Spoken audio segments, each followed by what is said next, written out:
Hidup TV mempersembahkan Oase Rohani Katolik yang dibawakan oleh para imam Keuskupan Agung Jakarta.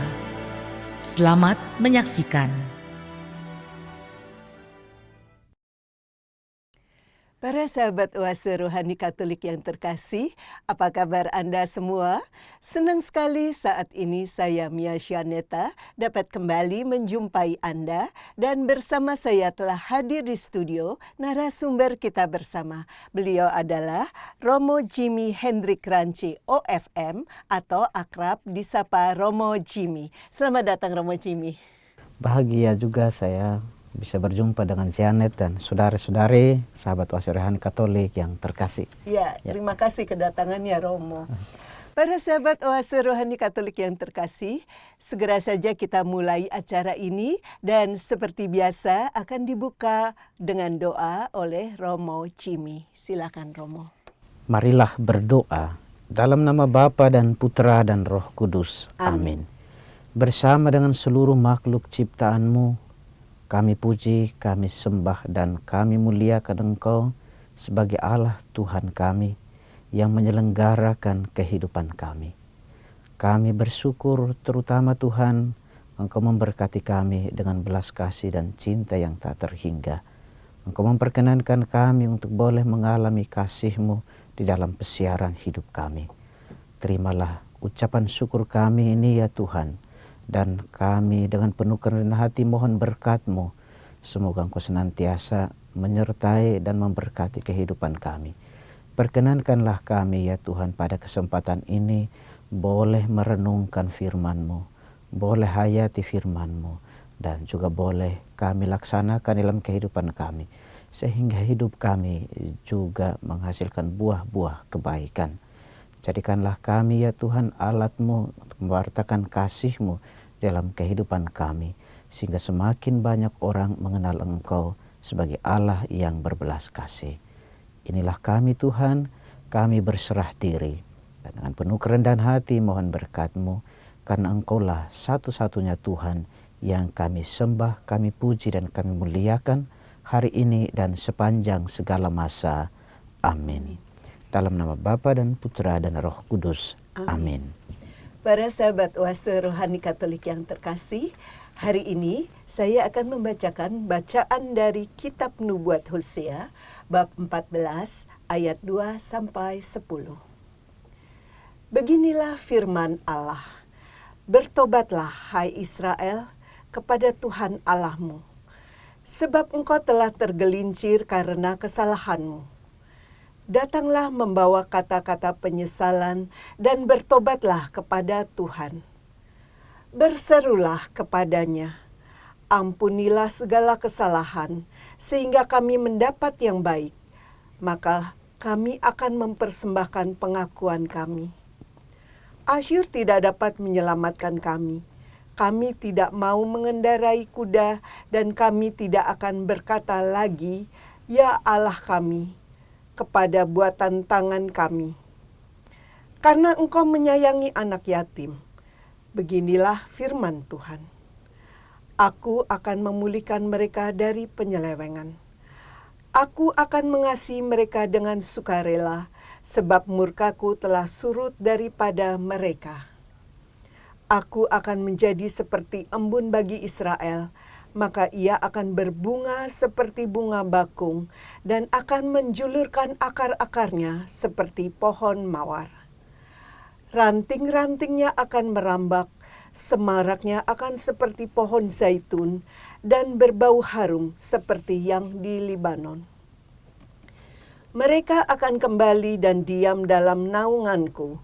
Mereka akan tumbuh seperti gandum. Mereka akan berkembang seperti pohon anggur yang termasyur seperti anggur Libanon. Efraim, apakah lagi sangkut pautku dengan berhala-berhala? Akulah yang menjawab dan memperhatikan engkau.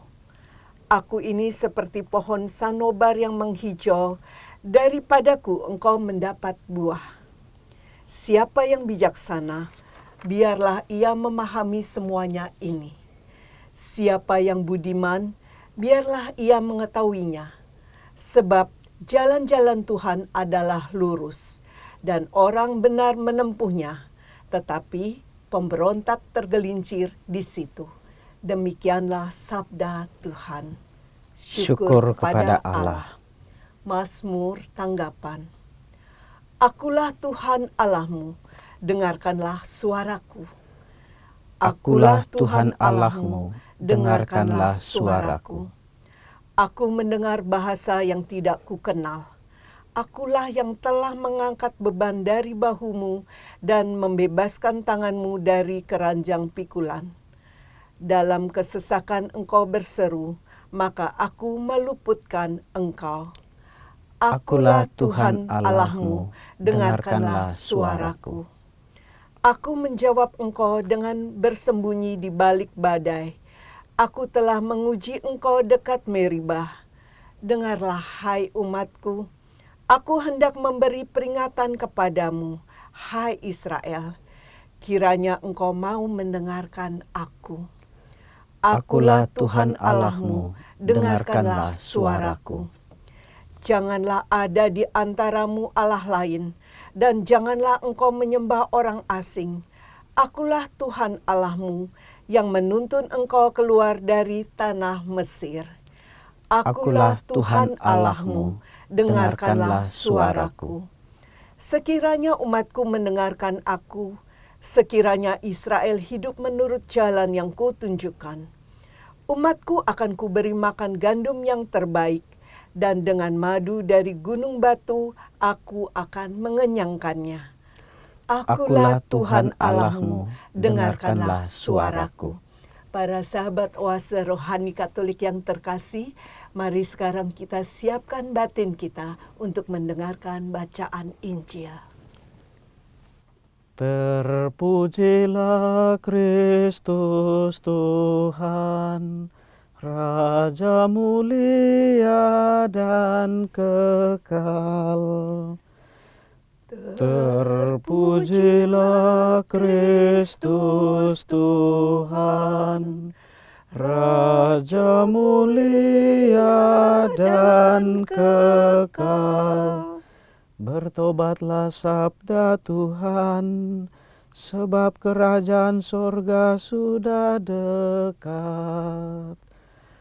Terpujilah Kristus Tuhan, Raja mulia dan kekal. Tuhan bersamamu Dan bersama rohmu. Inilah Injil Yesus Kristus menurut Santo Markus. Dimuliakanlah Tuhan. Sekali peristiwa, datanglah seorang ahli Taurat kepada Yesus dan bertanya kepadanya, "Perintah manakah yang paling utama?" Jawab Yesus, "Perintah yang paling utama ialah, dengarlah hai orang Israel, Tuhan Allah kita itu Tuhan yang esa. Kasihilah Tuhan Allahmu dengan segenap hati, dengan segenap jiwa, dengan segenap akal budi, dan dengan segenap kekuatanmu. Dan perintah yang kedua ialah, kasihilah sesamamu manusia seperti dirimu sendiri. Tidak ada perintah lain yang lebih utama daripada kedua perintah ini." Berkatalah ahli Taurat itu kepada Yesus, "Guru, tepat sekali apa yang kau katakan, bahwa Dia itu esa, dan bahwa tidak ada Allah lain kecuali Dia. Memang mengasihi Dia dengan segenap hati, dengan segenap pengertian, dan dengan segenap kekuatan, serta mengasihi sesama manusia seperti diri sendiri, jauh lebih utama daripada semua kurban bakar dan persembahan." Yesus melihat betapa bijaksana jawaban orang itu. Maka ia berkata kepadanya, "Engkau tidak jauh dari kerajaan Allah." Dan tak seorang pun berani lagi menanyakan sesuatu kepada Yesus. Demikianlah Injil Tuhan. Terpujilah Kristus. Para sahabat Oase Rohani Katolik yang terkasih, mari sekarang kita dengarkan permenungan yang akan disampaikan oleh Romo Jimmy. Ya Romo Jimmy, pada kesempatan hari ini hal-hal penting apa yang Romo rasa perlu dan baik untuk disampaikan? Ya, Sanet dan sahabat Oase Rohani Katolik yang terkasih, kalau kita membaca khususnya bacaan pertama dari kitab nubuat Nabi Hosea, dengan jelas di sana disampaikan kepada kita tentang warta pertobatan. Tetapi sekali lagi kalau merefleksikan lebih jauh, paling tidak bagi saya, tidak hanya soal warta pertobatan, tetapi Hosea menyuarakan suara Tuhan. Di sana antara lain mengajarkan tentang bagaimana cara-cara pertobatan itu. Lalu yang kedua menyatakan kepada orang yang mau bertobat dengan sungguh itu janji pemenuhan dan pemulihan serta kasih Allah lagi-lagi bagi orang yang bertobat dengan sungguh. Dan yang berikut adalah khususnya di bagian terakhir bacaan pertama tadi, kita menemukan di sana Tuhan mengatakan orang yang bijak, orang yang berhikmat, orang yang budiman, itu pasti tahu dengan baik, memahami dengan baik ajaran-ajaran itu, dan mau bertobat. Mereka yang mau bertobat tidak hanya akan mendapatkan janji pemulihan, hubungan dengan Tuhan dan dikasih Tuhan, tetapi mereka dikategorikan sebagai orang-orang yang berhikmat, orang-orang yang bijaksana, orang-orang yang budiman. Jadi dari bacaan pertama minimal saya menangkap ada 4 hal yang disampaikan kepada kita oleh Hosea pada hari ini. Gitu. Ya, sebetulnya tadi kita kan juga lihat ya Romo, pesan utama dari bacaan ini pertobatan. Nah, tapi ternyata ada hal-hal lain yang sama menariknya. Nah, bagaimana hal itu bisa diuraikan lebih lanjut, Romo? Baik, kita coba lihat satu persatu. Saya tadi katakan sekitar 4 hal. Hal yang pertama di ayat yang kedua sudah dengan jelas, pembuka bacaan pertama dengan jelas mengatakan soal bertobatlah. Kenapa seruan itu disampaikan kepada orang Israel? Tentu di balik itu ada kesalahan yang dilakukan atau ada dosa yang diperbuat oleh orang-orang Israel, sehingga kemudian Tuhan mengajak mereka untuk bertobat. Ini kalau pertanyaan seperti ini, maka kita kemudian harus sedikit lebih melihat alasan dibalik warta pertobatan itu. Nah, kalau kita lihat di pasal-pasal sebelumnya, bab-bab sebelumnya, mulai dari bab 7 sampai bab 13, Hosea, di sana kita akan melihat bahwa bangsa Israel ini justru berpaling dari Tuhan, meninggalkan Tuhan, dan mereka hidup dalam penyembahan berhala. Di ayat yang lanjutan pada bacaan hari ini disebut bangsa Asyur. Mereka justru dikuasai oleh bangsa Asyur, dan cara hidup orang-orang Asyur lalu kemudian mempengaruhi cara hidup mereka. Penyembahan berhala. Tadi dikatakan juga mereka membuat karya tangan sendiri dan itu disembah, patung. Lalu kemudian hidup di dalam bab 7, pas bab 7 Hosea itu dikatakan mereka hidup di dalam perzinahan, dan hal itu menjijikkan di hadapan Tuhan. Nah, oleh karena itu pada bagian ini Tuhan mengajak mereka untuk kembali.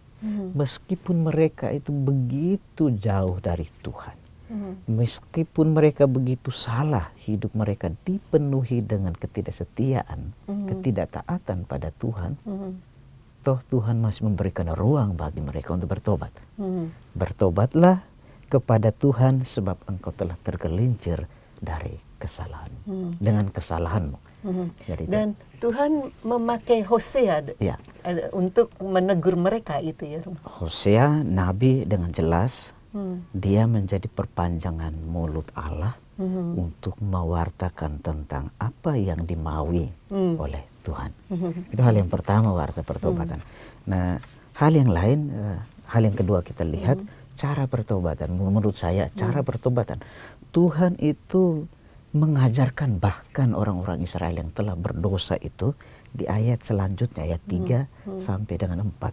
Kita lihat misalnya ayat 3 itu, datanglah membawa kata-kata penyesalan. Bertobatlah kepada Tuhan, berserulah kepadanya, ampuni segala kesalahanku. Ini menarik menurut saya. Tuhan masih toh menyatakan kasih-Nya untuk menerima kembali orang-orang Israel dan juga mengajarkan orang Israel yang telah jauh dari haribaan kasih-Nya itu bagaimana mereka harus bertobat, berdoa dan memohonkan pertobatan dan pengampunan itu. Caranya.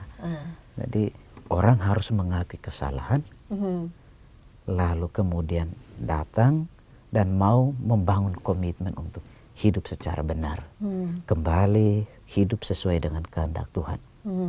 Caranya adalah tadi jelas ya, berserulah kepadanya, ampunilah segala kesalahanku. Jadi itu hal yang kedua yang menurut saya mendalam. Di sana kita juga nanti akan melihat bagaimana buah dari doa pertobatan, penyesalan dan pengampunan serta pemulihan hidup itu. Jadi yang diperlukan adalah pertama mengakui Pengakuan. kesalahan. Nah ini agak berbeda dengan mungkin poin refleksi buat kita. Kadang yang ada adalah ego kita. Kita manusia itu sulit. Agak susah untuk mengakui apa yang disebut sebagai kekurangan, kesalahan kita. Kita berusaha sedemikian rupa untuk menyembunyikan kesalahan kita. Dan oleh karena itu juga menurut saya poinnya menjadi amat mendalam buat kita untuk senantiasa ada kesadaran kerendahan hati kita untuk mengakui kesalahan kita. Jadi Tuhan tidak hanya berbicara kepada orang-orang Israel untuk ada kerendahan hati mengakui kekurangan dan kesalahan mereka. Tapi bagi kita sekalian yang harus kita akui ada dalam diri kita kepongahan, kesombongan untuk mengakui keterbatasan, mengakui kesalahan kita. Padahal itu syarat utama itu syarat untuk supaya memperoleh bisa pengampunan. Jadi itu yang kedua. Supaya bisa memperoleh pengampunan seperti Sanet katakan, orang harus sungguh mengakui kesalahannya dengan kerendahan hati. Yang ketiga, bagi saya ini janji. Kita lihat di bagian selanjutnya, ayat yang kelima. Aku akan memulihkan mereka dari penyelewengan. Aku akan mengasihi mereka dengan sukarela. Ini bagi orang yang bertobat dengan sungguh, bagi orang yang dengan rendah hati mengakui kesalahan dan mau datang memohon ampun dari Tuhan, Tuhan akan memulihkan relasinya dengan Tuhan yang telah terputus itu. Dan dia akan memperoleh kelimpahan berkat. Allah akan semakin mengasihi dia.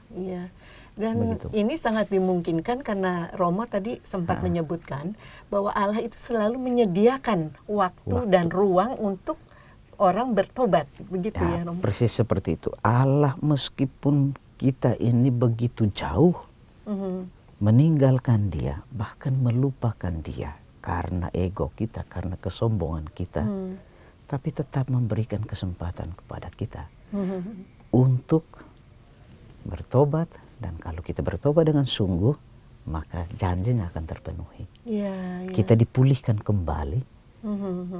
Kalau bahasa iman spiritualitas Kristiani, kita mengajar, kita dipulihkan, kita diangkat kembali harkat dan martabat kita sebagai anak-anak Allah. Begitu. Jadi itu yang ketiga. Ada janji.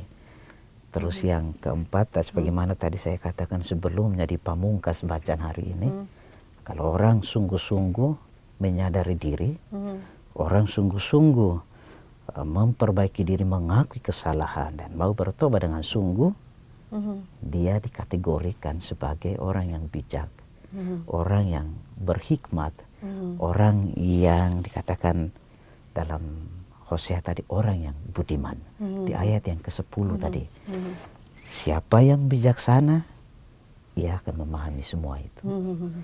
Siapa yang budiman, ia akan mengetahuinya. sebab jalan Tuhan itu lurus. Kembali kepada jalan Tuhan itu. Nah, pertanyaan buat kita adalah kalau tidak ada di dalam diri kita, kita sia-siakan waktu yang diberikan Tuhan.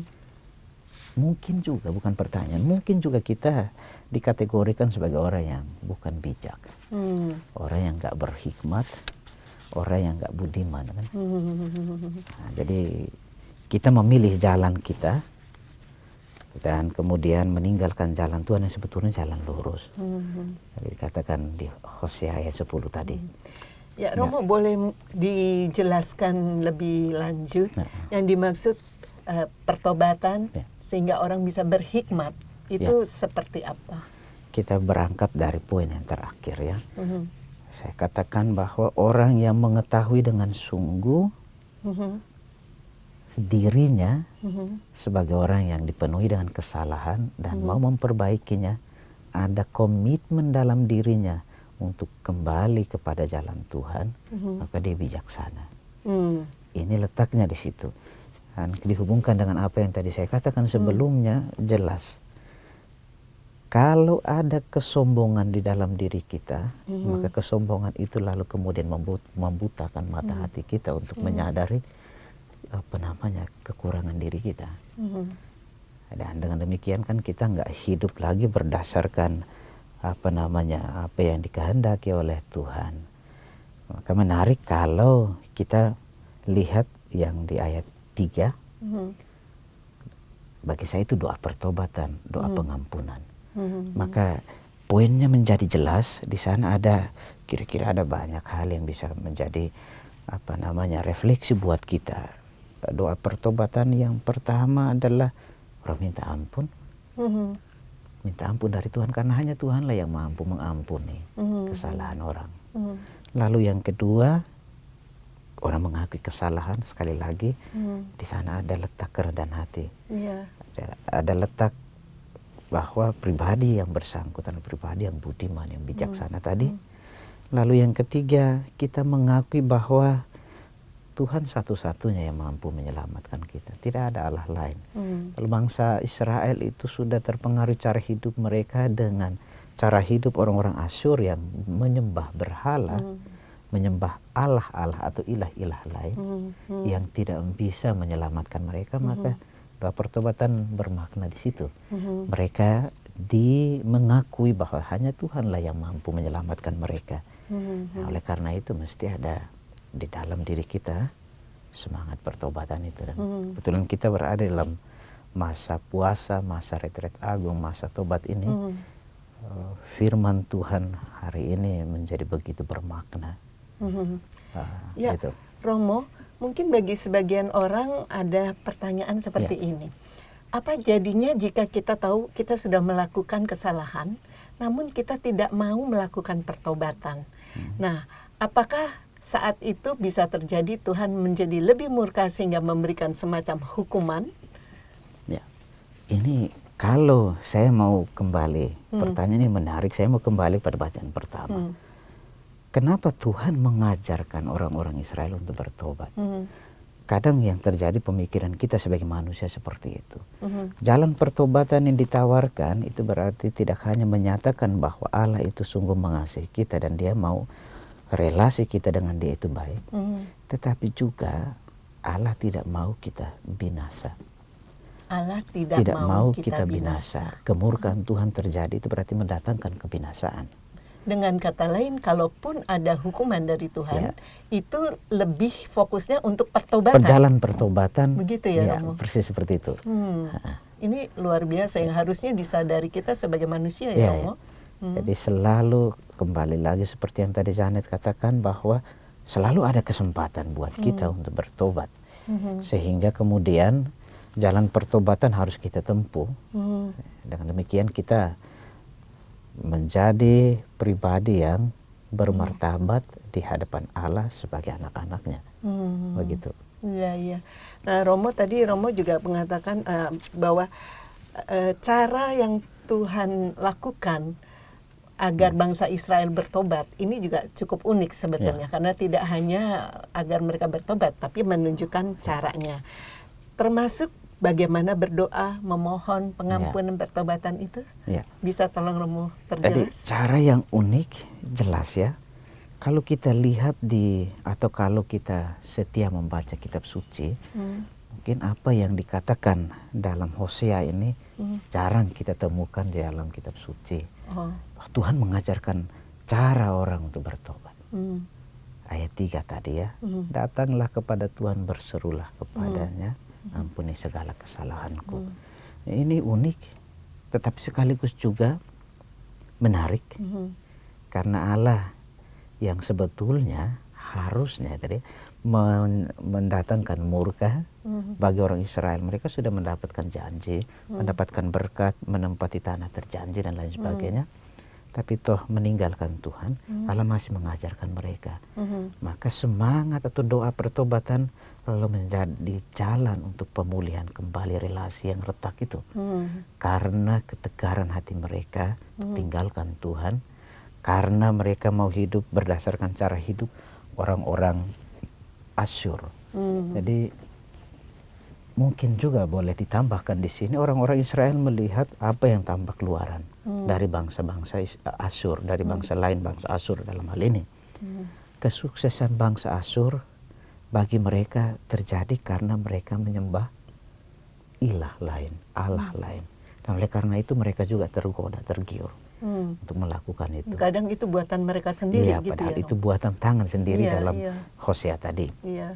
Maka bagi saya menarik dan mendalam karena toh masih tersedia jalan pertobatan, doa pertobatan tadi, mengakui kesalahan, memohon ampun, dan karena ada keyakinan. Yang ketiga, ada keyakinan bahwanya Tuhanlah yang mampu menyelamatkan, tidak ada yang lain. Iya, iya. Gitu.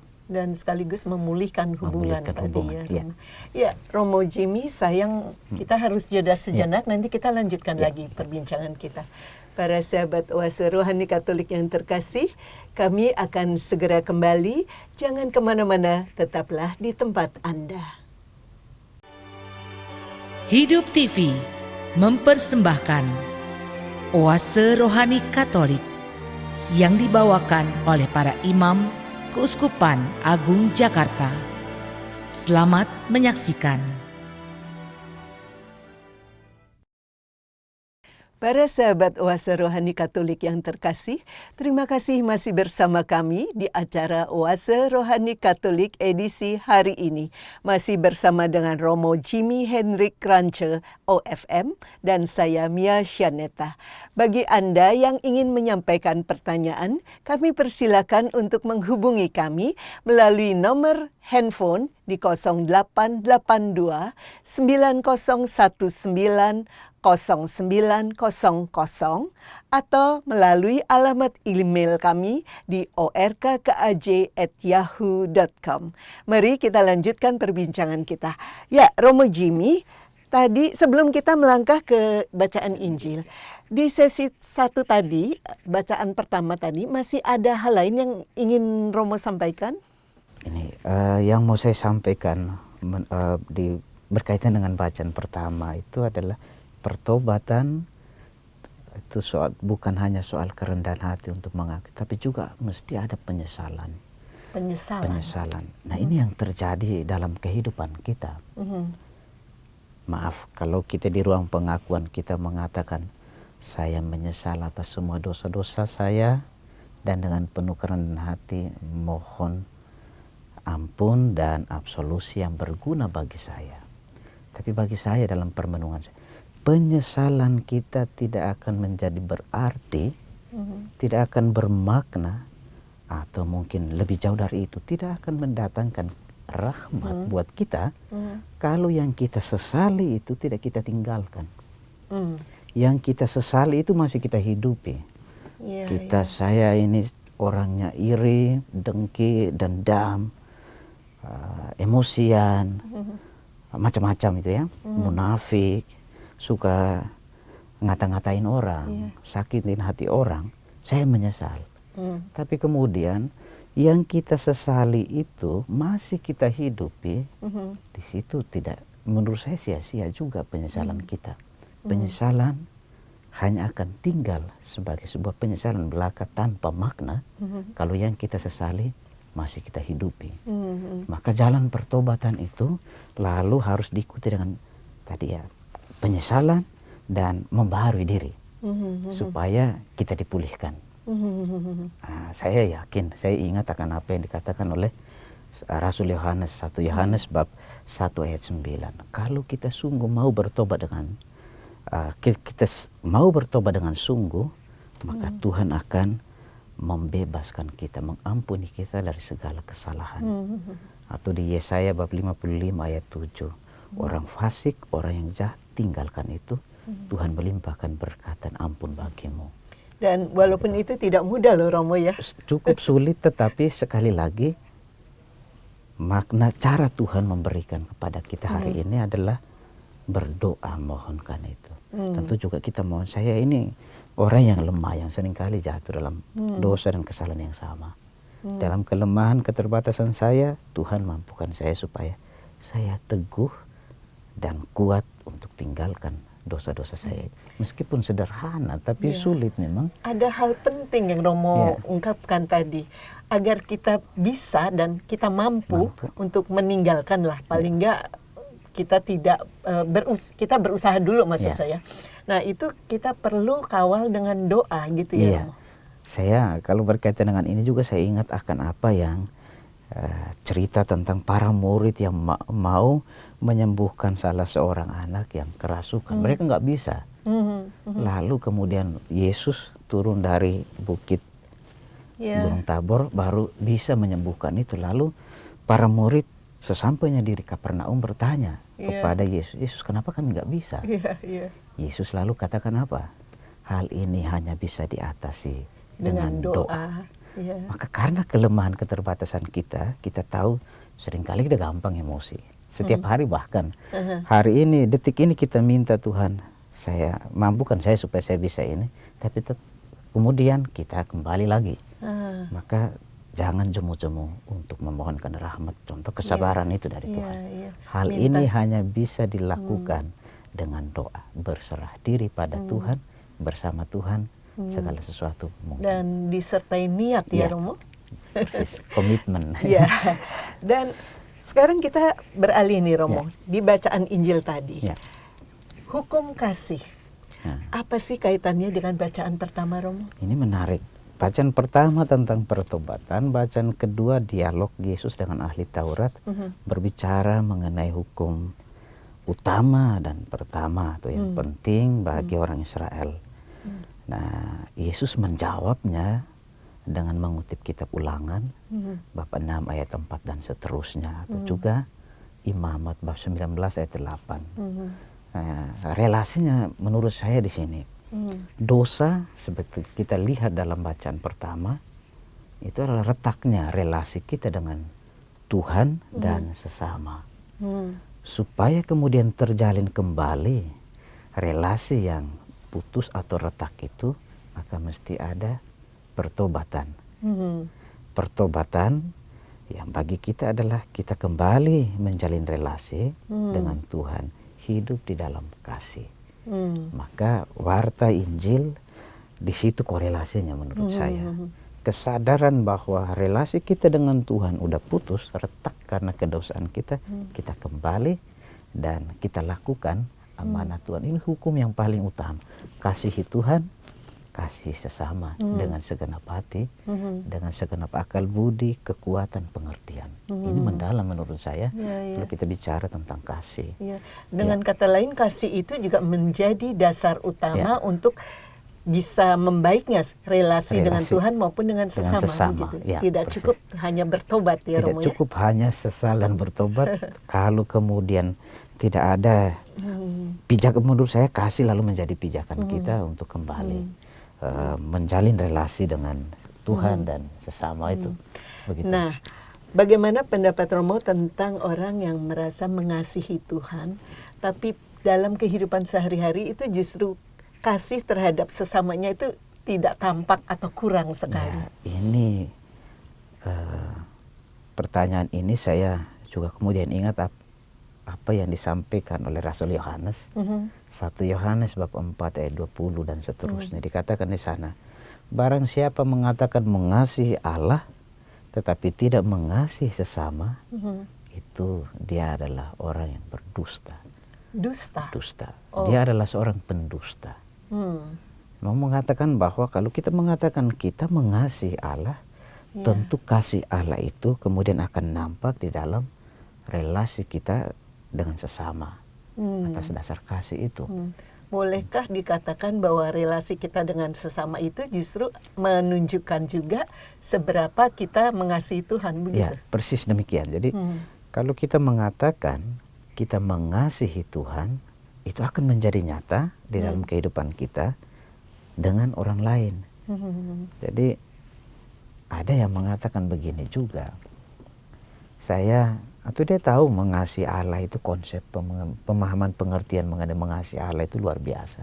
Dia juga orang yang rajin berdoa, rajin baca firman, merenungkan firman Tuhan. Tapi dalam kehidupannya justru relasi dia dengan sesamanya itu tidak dilandasi oleh kasih. Ada kebencian, ada dendam. Maka itu yang tadi dikatakan, saya kutip tadi 1 Yohanes, dia adalah seorang pendusta. Jadi harus memang berjalan berseiring. Tidak ada yang mengatakan saya mencintai sesama tetapi tidak mengasihi Allah, atau sebaliknya deh. Saya mengasihi Allah tetapi tidak nampak dalam kasihnya dengan sesama, sia-sia. Begitu. Nah, kalau tadi seseorang mengasihi Allah tapi tidak mengasihi sesama, itu kita bisa sebut sebagai dusta. Bagaimana kalau kebalikannya, Romo? Mengasihi sesama tapi kurang membina hubungan dengan Allah. Ya, mengasihi sesama tetapi kurang membina hubungan dengan Allah itu adalah sebuah kesia-siaan. Kesia-siaan. Boleh tolong dijelaskan? Ini saya mau bicara dalam konteks kita sebagai orang beriman, karena pemahaman yang tidak bertuhan tentu akan berbeda dan menjadi diskusi yang panjang. Tetapi kalau kita mengatakan sebagai orang beriman, apalagi saya sebagai seorang Katolik, orang beriman Kristiani, kalau kita mengatakan mengasihi sesama tetapi lalu kemudian tidak mengasihi Allah dalam hal-hal yang sederhana tadi yang saya sebutkan di sebelumnya, kita menjadi orang yang bahkan mengkotak-kotakan mengasihi ini kan bisa kemudian berdasar pengertian siapa dulu. Itu sia-sia. Saya mengasihi sesama, bisa saja saya mengasihi orang-orang yang saya tahu dia bisa ada pamrihnya buat saya. Mengasihi saja orang yang bisa membalas kebaikan saya, itu juga tidak dengan segenap hati. Maka yang kita petik adalah sebuah kesia-siaan, tidak ada artinya, dan juga menunjukkan bahwa kita ini sebetulnya membohongi diri dengan mengatakan saya ini orang Katolik, saya ini orang Kristen yang percaya kepada Yesus, karena ada ketimpangan di sana. Dan ada pamrih ya, Romo, kalau begitu ya, mengasihi orang karena dia membawa manfaat. Persis.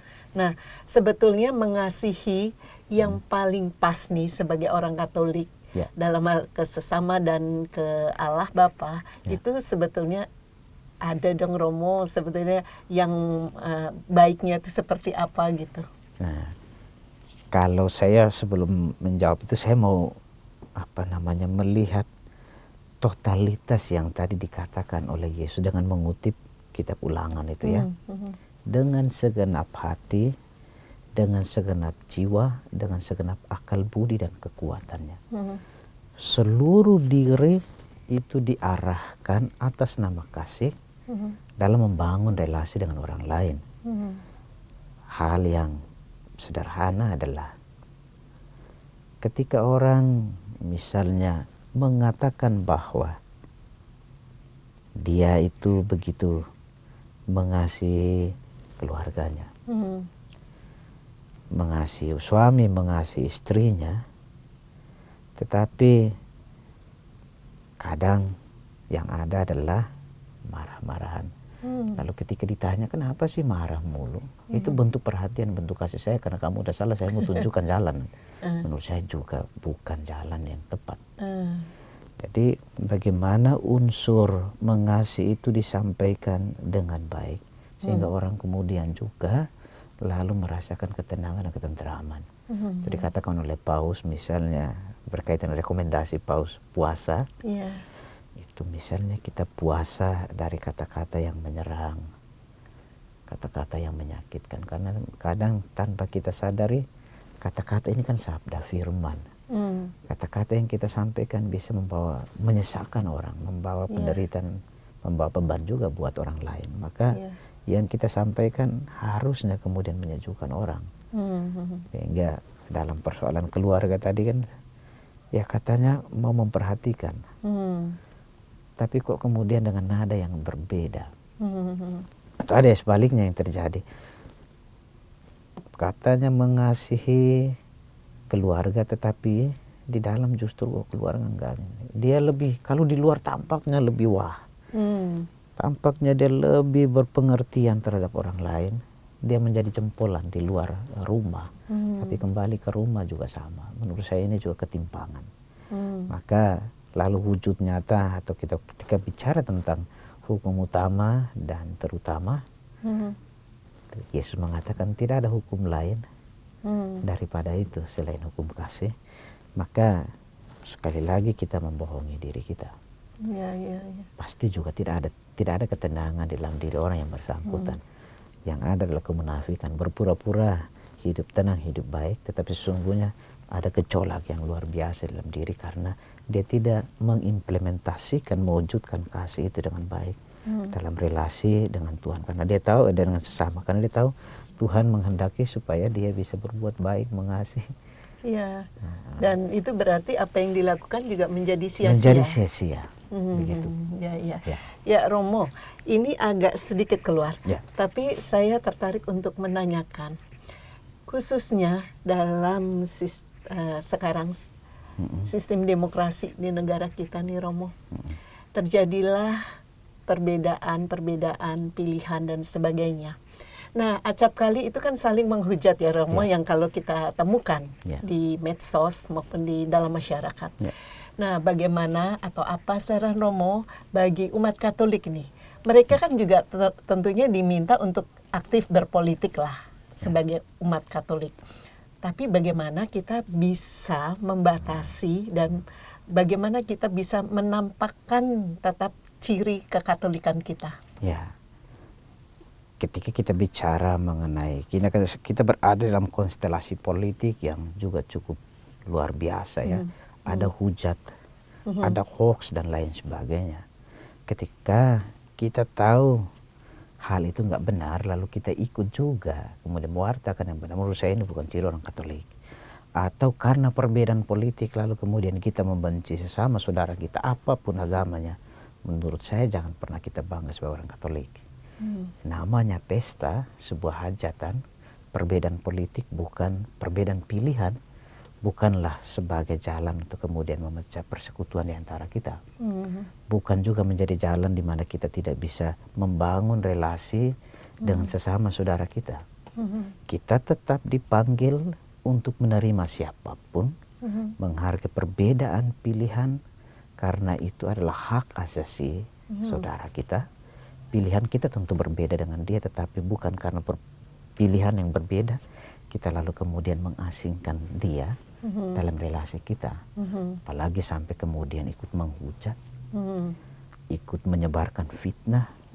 Menurut saya ini bukan ciri orang Kristiani. Apapun pilihan kita, mungkin juga sangat berbeda dengan yang lain, tetapi tidak lalu berarti kemudian merusak relasi kita dengan orang lain. Kita hidup berdasarkan kasih, dipanggil untuk mengasihi sesama saudara lain, dan itu berarti bahwa kita menerima juga apa yang menjadi pilihan politik dalam hal ini sesama saudara kita. Karena kalau kita lihat akhir-akhir ini menjadi sangat luar biasa ya, di media sosial kita tahu ujaran kebencian itu begitu gampang orang sampaikan. Ujaran kebohongan itu bahkan orang lalu kemudian tidak lagi takut akan dosa. Atau juga kebencian, ujaran kebohongan dan lain sebagainya, lalu hujat-hujatan itu begitu gampang orang katakan dan lakukan. Apakah lalu kemudian kita sebagai orang Katolik yang dipanggil untuk mengasihi lalu juga harus berbuat seperti itu. Orang akan mengatakan ya ini kan pilihan saya, ya karena saya tahu dia salah, lalu saya harus kemudian mengoreksi dia. Menurut saya bukan tepat juga cara kita ikut dalam hal seperti itu. Nah, di luar itu Romo, tadi kan ada orang-orang Katolik yang memang aktif ya Romo ya. Lalu Romo sudah memberikan saran yang sangat bagus bagaimana bersikap menghadapi perbedaan. Nah sekarang bagaimana dengan orang-orang Katolik nih Romo, yang masih takut Romo, justru takut terlibat di dalam situasi yang makin lama makin memanas. Nah saran Romo apa? Ya ini melalui gembala kita juga kita diajak untuk ikut berpartisipasi sebagai warga negara yang baik. Kita ikut juga mewujudkan kebenaran, keadilan. Maka ada yang kemudian takut. Maaf saja kita bicara, kita tidak sedang kemudian mengatakan kita berbeda dengan yang lain karena kita minoritas dan lain sebagainya. Enggak. Kita tidak bersembunyi di balik itu, kita menerima diri, tetapi ketika ketakutan kemudian menggerogoti kita, lalu ketakutan itu menutupi hal-hal baik dalam diri kita untuk ikut berpartisipasi, hemat saya juga bukanlah sebuah pilihan orang Katolik yang baik. Yang kita wujudkan, ini menarik kalau kita bicara. Saya hanya mau mengambil judul buku Romo Idi Kristianto FM, Sakramen Politik, mau mengatakan bahwa sebagai warga negara yang baik, kita berpartisipasi mewujudkan bonum comune di dalam kehidupan bersama itu. Atau yang dikatakan oleh Monsinyur Sugo Pranoto, 100% Katolik, 100% Indonesia. Saya tidak bisa memisahkan saya orang Katolik, juga dalam diri saya pisahkan saya warga negara. Enggak, di dalam diri saya ini, saya adalah warga negara yang baik dan juga warga gereja yang baik, anggota gereja yang baik. Maka sebetulnya tidak ada jalan buat kita untuk takut. Dan menentukan pilihan itu juga sekaligus merupakan tanggung jawab tanggung jawab kita untuk mengambil bagian dalam demokrasi itu. Nah, bisa nggak dikaitkan ke tadi yang Romo? Karena dia misalkan mengasihi Allah sesama tapi tidak mau melakukan tanggung jawab ini. Nah, pendapat Romo seperti apa? Memang kalau kita lihat pesan yang disampaikan oleh Injil hari ini, oleh Yesus hari ini, mengatakan bahwa dengan segenap kekuatan pengertian akal budi kita, kita mau berbuat baik, mengasihi sesama, mengasihi orang lain, mengasihi Tuhan. Hal ketika kita memiliki ada tanggung jawab untuk terlibat di dalam pesta demokrasi, lalu kemudian kita lipat tangan, menurut saya ini bukan panggilan profetis kita sebagai seorang Kristiani. Gitu ya Romo ya. Jadi kita harus terlibat, karena ini ada yang mengatakan golput dan lain sebagainya, ini bukan pilihan orang Kristiani yang baik. Golput bukan pilihan. Iya, begitu. Jadi apapun konsekuensinya. Kalau kita mengatakan saya mengasihi bangsa dan negara saya, tetapi hal yang sederhana seperti ini kita kemudian tidak mau mengambil bagian, lalu kita membiarkan hal itu terjadi berlalu begitu saja, disampaikan Romo Manis, kita ikut berpartisipasi dalam pesta demokrasi ini, berarti kita juga ikut berkontribusi terhadap kehidupan masyarakat banyak ini kan. Ya. Begitu. Ya ini yang memang sebaiknya menjadi perhatian khusus ya bagi umat Katolik. Ya Romo tadi di bacaan Injil itu kan sempat disebutkan bahwa Yesus melihat betapa bijaksananya jawaban ahli Taurat itu. Lalu Yesus mengatakan, engkau tidak jauh dari kerajaan Allah. Bukankah itu berarti bahwa sebetulnya engkau belum masuk dalam kerajaan Allah? Persis itu. Kalau bicara soal ahli Taurat, kita tahu dia menguasai dengan baik kitab Taurat, menguasai dengan baik kitab suci. Tapi Yesus mengatakan engkau dekat dengan kerajaan Allah, maksudnya pemahamanmu, pengertianmu yang luar biasa tentang kitab suci itu tidak lalu seutuhnya menjamin kamu menjadi bagian dari kerajaan Allah. Kamu akan menjadi bagian dari kerajaan Allah, tinggal berada di dalam kerajaan Allah itu kalau yang kamu ketahui, yang kamu pelajari, yang kamu dalami di dalam kitab suci, itu kemudian kamu wujudkan di dalam tindakan nyata. Ini rasanya mengena buat kita saat ini juga ya Romo. Persis. Saya kerap kali juga berpikir begini, keluarga kok saya lihat ada yang rajin berdoa, rajin baca firman. Tetapi kemudian maaf, istrinya datang, waduh suami saya itu marah terus, saya nggak tahu saya harus buat apa. Padahal dia rajin loh, saya lihat aktif. Buah dari doa itu apa? Buah dari dia membaca dan merenungkan firman Tuhan itu apa? Nah ini, maka tepatlah apa yang dikatakan oleh Yesus, kalau yang kita ketahui itu lalu kemudian tidak kita laksanakan dengan baik dalam kehidupan kita, ya kita tidak menjadi bagian dari kerajaan Allah itu sendiri. Ahli Taurat ya tahu dengan baik. Tetapi Yesus mengatakan engkau tidak jauh, berarti dekat, tapi nggak masuk. Kita umpamakan ini pintu kan, dia nggak ada, dia nggak masuk melalui pintu, dia nggak ada di dalam rumah itu. Dia masih dekat. Akan perbuatan baik dia yang akan menghantar dia untuk berada di dalam. Nah, kita sekalian juga akan demikian. Kita tahu mengasihi itu adalah bagian dari jalan yang terbaik buat kita untuk juga berada bersama dengan Bapa, karena kita dipanggil untuk hidup dalam kasih misalnya. Tapi kemudian itu tidak kita wujudkan dengan baik, kita juga akan dibilang oleh Yesus, sama seperti Yesus katakan kepada ahli Taurat itu, ya, engkau memang berada dekat, tidak jauh, tapi belum masuk. Penerapannya yang dibutuhkan adalah penerapannya. Penerapannya memang sulit ya, karena lagi-lagi seperti tadi bacaan pertama ya, hal yang sederhana, mudah emosian, kita sirik, iri, hampir setiap hari itu menggerogoti kehidupan kita. Tetapi mari kita berjuang dengan bantuan rahmat Tuhan.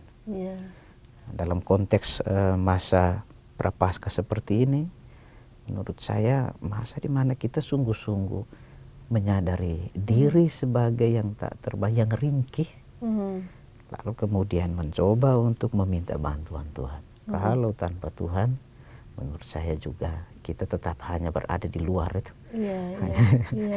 Betul. Dan rasanya tepat sekali ungkapan yang mengatakan iman tanpa perbuatan adalah sia-sia. Itu ya, persis. Yakobus mengatakan begitu.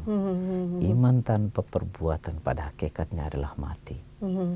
Kalau kita katakan saya mengasihi atau saya sungguh beriman kepada Yesus, tapi cara hidup kita bukan lagi cara hidup Yesus, maka itu juga sia-sia. Ya, Romo Jimmy, sayang waktu kita sudah habis. Kita harus akhiri acara kita di sini. Para sahabat Oase Rohani Katolik yang terkasih, demikian perbincangan kali ini. Dan sebelum kita tutup acara ini, mari kita panjatkan doa dan juga mohon berkat melalui Romo Jimmy. Silakan Romo. Marilah berdoa. Tuhan yang kami sembah, Engkau memberi kami waktu yang cukup untuk berbenah diri dari setiap kedosaan kami, untuk kembali kepadamu, hidup di dalam kasih. Namun sebagai manusia kami sadar kami adalah pribadi-pribadi yang ringkih, yang terbatas dan memiliki banyak kelemahan, terutama ketika kami membangun komitmen niat dalam diri untuk hidup menurut apa yang Kau kehendaki. Oleh karena itu, kami mohon berkat-Mu, kami mohon tuntunan-Mu, juga mohon urapan Roh-Mu yang suci akan memberikan kekuatan kepada kami, sehingga kami sanggup mewujudkan niat-niat baik kami untuk memperbaharui diri, sehingga kami semakin hari semakin pantas di hadapan-Mu. Kami percaya Tuhan, Engkau Allah yang Maha Pengasih dan Maha Penyayang. Maka Nyatakanlah belas kasih-Mu kepada kami dengan senantiasa memberkati hidup kami hari ini dan sepanjang segala masa. Amin. Tuhan bersamamu. Dan bersamamu rohmu. Saudari-saudara sekalian, seluruh kehidupan kita, terutama usaha-usaha tobat kita untuk kembali kepada Tuhan di dalam kasih, senantiasa diberkati oleh Allah yang Maha Kuasa, Bapa dan Putra dan Roh Kudus. Amin.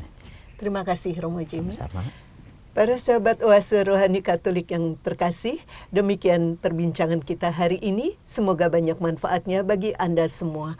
Romo Jimmy dan saya Mia Syaneta pamit undur diri dari ruang Anda. Kita akan berjumpa kembali pada kesempatan berikutnya. Selamat melanjutkan aktivitas Anda dan jangan lupa untuk selalu mengamalkan Pancasila. Kita berhikmat, bangsa bermartabat. Salam damai.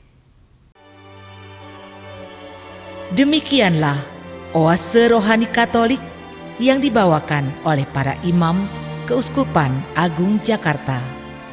Tuhan memberkati.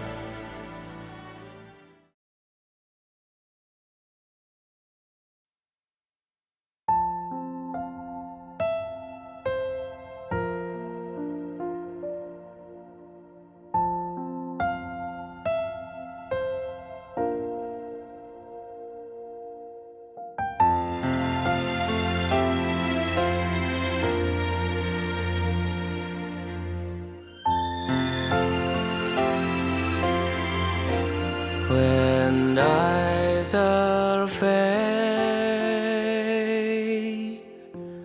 the wondrous cross on which the Prince of Glory died, my riches can I count but loss, and pour contempt on all my pride.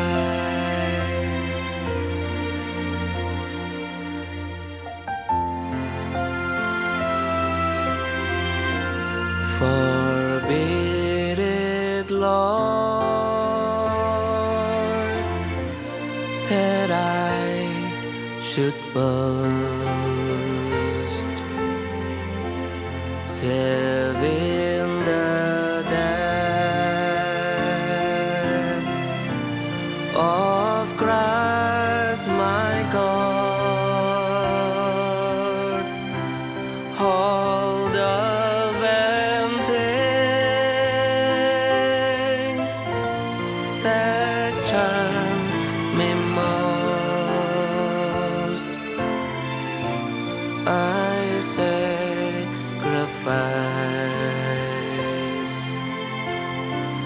them to His blood. See from His head, His hands, His feet,